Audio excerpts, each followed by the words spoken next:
terlibat ikut penembakan anggota BRIMOB beberapa waktu yang lalu di Lokon, kemudian penembakan terhadap kalau nggak salah anggota TNI itu di wilayah sini juga.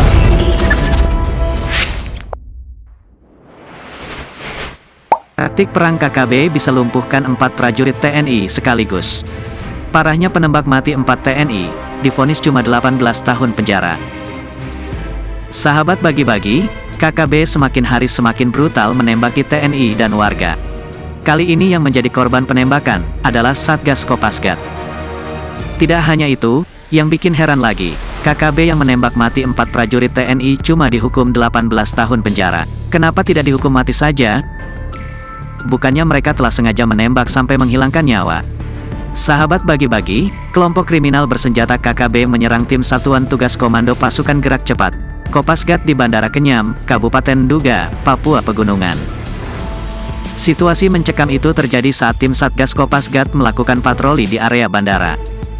Kabid Humas Polda Papua, Kombes Ignatius Beni Adi Prabowo, mengatakan KKB melepaskan 5 kali tembakan ke arah petugas.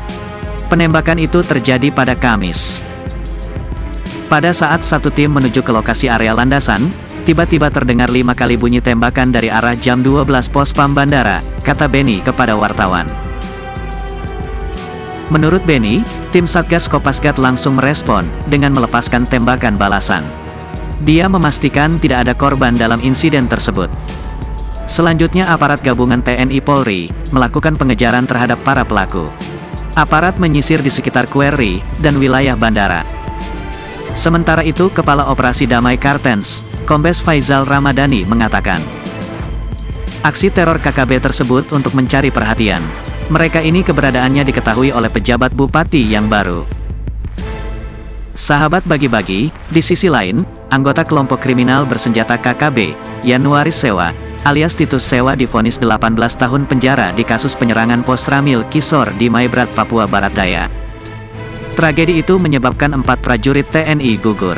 Titus Sewa menjalani sidang vonis di Pengadilan Negeri Sorong.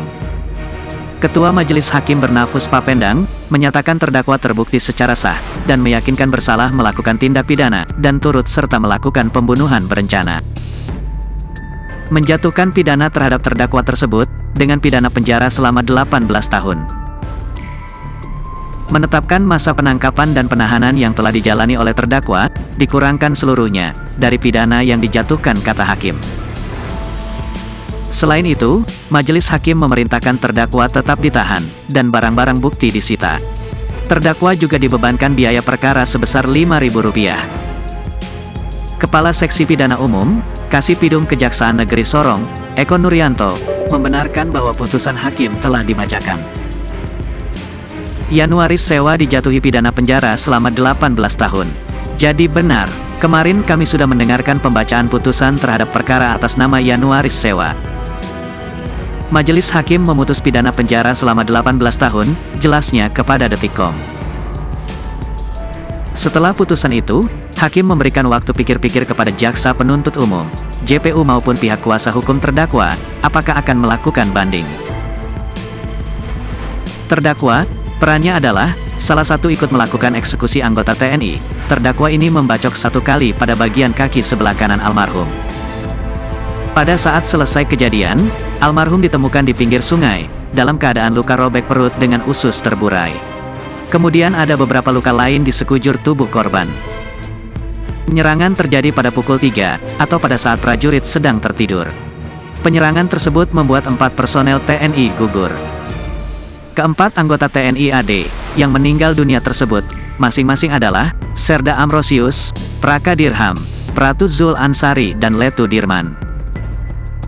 Kabid Humas Polda Papua Barat Kombes Adam Erwindi mengatakan, 1 anggota KKB yang terlibat penyerangan waktu itu, ditangkap oleh tim gabungan Brimob Polda Papua Barat. DPO tersebut berperan untuk mengawasi keadaan sekitar. Sahabat bagi-bagi, bagaimana menurut kalian? Yuk diskusikan di kolom komentar. Merdekalah kita seutuhnya, merdeka!